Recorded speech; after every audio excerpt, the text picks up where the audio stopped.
Good morning, students. We'll be continuing with our chapter 1 topic, that is operating system concepts. So, there are basically five concepts: processes, address spaces, files, protection, and the shell. So, these are the bifurcations which are done depending on the operating system, that how each and every concept is being interrelated, as well as how they work for their nuclear systems as well. So moving on for the first, that is processes. A program or an application under execution is called a process. So when I talk about process, what is it? A program, it can be a single program or an whole application working under execution. When we want to execute something, when we want an output for a particular program or an application, it is called as a process. A program resides on disk. So when a program is normally created, it is on the disk, that is secondary storage. Disk is a secondary storage, that is a normal hard disk. On disk, it does not require any resources. While it is loaded onto the disk, it will not require any resource to complete its task. A program gets executed in main memory. When it is shifted back to your CPU, main memory, that time it is executed. So what are the following processes or applications we can say, or components we can use for process? So the object that is to be executed, object code. So whatever program or application is there, for that whatever the code is there, that needs to be executed. Resource required by the program to complete the execution. So whatever resources are required to complete the program, its execution task, is important. The data on which program will operate, the data whichever is there, that it can be an coding data, it can be an application data, it can be a internet data, all those datas which are there on which it will operate. Program execution state, that is the end state, is called as execution state. So processes are created because of the following four principles. So here it is not given, but it has four principles. First one is system initialization. Second one is a user request to create a new process. Third one is initiation of batch job. Each and every batch will be given a job task. Fourth one is, after creation of new process, two possibilities exist related to execution. That is, it can complete or it cannot complete. That is, either if it is started, it has to complete. If it is not started, it will get terminated. Then the next is, there are also two possibilities of address space. That is, the child process may have some programs and data as parent, that it is duplicate or parent. A child process has new program located into it. The next is address space. The process address space is the set of logical addresses. So when you say that my program is onto the disk, when it wants to go into your main memory, it requires an address. For example, if we are talking about a college, if my college has students have roll numbers, so that by roll numbers we can identify the students, rather if they have same name. So that is the reason what we can do is, they should have a particular address, and that address can be 32-bit addressing which is used. That is, for example, when 32-bit addressing is in use, address can range from 0 to 0 into 7 f. That is, these are the logical bits which are being used to make a range of values. That is 2 raised to 31 possible numbers. We can go up to 31 possibility numbers for total theoretical size of 2 gigabytes, 2 GBs. Till that, address spaces can be provided. The operating system takes care of mapping the logical address to physical address. Logical address is onto the disk, and physical address is when it moves to the memory. So next is, there are three types of addresses used in the program: before and after memory is located. It can be, first one is symbolic address, second one is relative address, and third one is physical address. So addresses used under source code, the variable names, constants, instructions, labels are the basic elements of symbolic address. So symbolic addresses are the things which are being given as variables, constants, the instruction labels, all such things. Relative address means at the time of compilation, when it is in the build process, that is after the code is written. Once it is compiled, you need to, before the execution process, the things which are being addressed are called as relative addresses. Physical addresses means loader generates these addresses at the time when program is loaded into the main memory. As I said priorly, logical addresses onto the disk when the program is temporarily on the disk. When it goes into the main memory, it requires a physical address, that is a permanent address, to do the further execution.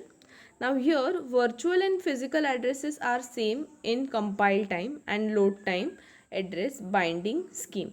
So virtual addresses and physical addresses, that is virtual means if you are assuming an address space time being to complete that task, and once it is loaded to the main memory we are using if that same address can be sometimes same. As well as virtual and physical address differ in execution time and address binding scheme. So while compiling in compilation virtual and physical address will be same, while execution process virtual and physical address will differ. The next, the set of all logical addresses generated by a program is referred to as a logical address. The set of all logical programs when it is set onto the disk, when initialized, all logical address space will be the same or they can differ from certain values only, but they are termed as logical address. The set of all physical addresses corresponding to these logical addresses is referred to as physical address space. So now when corresponding to these logical address spaces, when they require a main memory, they are called as physical address spaces. The runtime mapping from virtual to physical addresses. Now mapping means comparison. The runtime mapping from virtual to physical address is done by memory management unit, that is main memory management unit, MMU, which is a hardware device. Now here this MMU is termed as a hardware device. I'll teach you that also, what is main memory unit. Main memory unit uses following mechanisms to convert virtual address to physical address. Now there are certain algorithms which are being applied to convert your virtual address to physical address at the time of physical address spacing, not at the time of logical address spacing. The value in the base register. Now base register is when your computer starts initializing and sets it onto the disk. Base register is the first one to allocate your address space, is added to every address generated by the user process, which is treated as offset at the time it is sent to the memory. Once it is given a base register, once the process is empty, it is sent to the memory. So these are the examples. The user program deals with virtual addresses. It never sees the real physical address. So virtual address is only the task which a user can use, or a name which user can use. The user does not know anything about the physical address space. The next one is file. A file is named collection of related information. So as we work on the operating system, the two things which will come into consideration, that is a folder and a file. So when we create a folder, we are creating it as a whole, and in that folder we can create n number of files. That is the reason it is termed as a collection of related information that is recorded on secondary storage. Now this is not on your CPU, it is on your magnetic disk, that is your CD, floppy disk, everything. Magnetic disk as well as magnetic tapes and optical disk. In general, a file is a sequence of, it can be a sequence of bits that is 1 bit, 2 bit, 3 bit. Bytes, that is collection of bits, is called as bytes. Lines or records whose meaning is defined by the file's creator and user. Creator and user is, creation is one time, users are n number, that is first time when I'm creating I am called as the creator. Again and again when everybody is using it, whosoever is using that file is called as the user. So file is basically termed as collection of all the values. It can be in the terms of lines or records. You can write whole data, that is paragraphs, or you can write one word. You can write bits of data. It can be in KB, MB, GB, TB, anything. Then it can be on the magnetic disk, it can be on magnetic tapes or optical disk. So this is what is called as file. So there is an hierarchy. Hierarchy means I'm creating one folder, inside that I'm creating two files. In that two files I'm separately creating three files again. So this is what is hierarchy called as. So hierarchy is also set under files concept.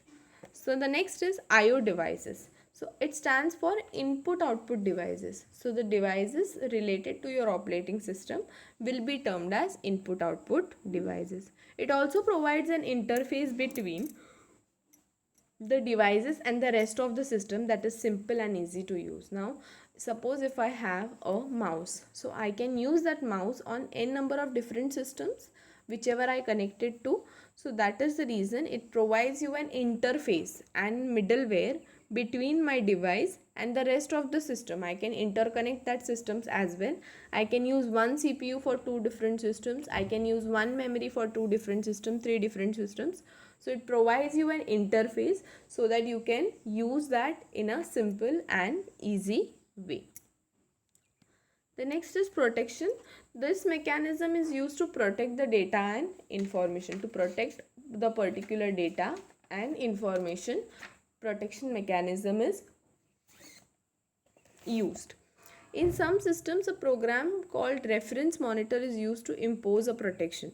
So now for your particular monitor to use, you require protection imposed, that is called as reference monitor. Then this data should be reliable.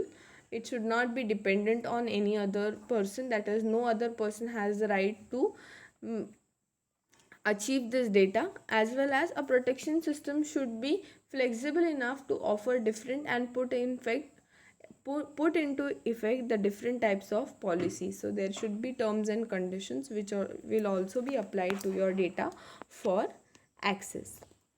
So here we have completed only first 5 concepts. The next is the shell, but shell I have not taken into this particular PowerPoint because shell again I have to complete it as one single topic, because shell again is somewhere interrelated to your practicals as well. So tomorrow I'll be taking the shell as an only single topic, and I'll be providing you some missing topics of this chapter also which I have not taken priorly.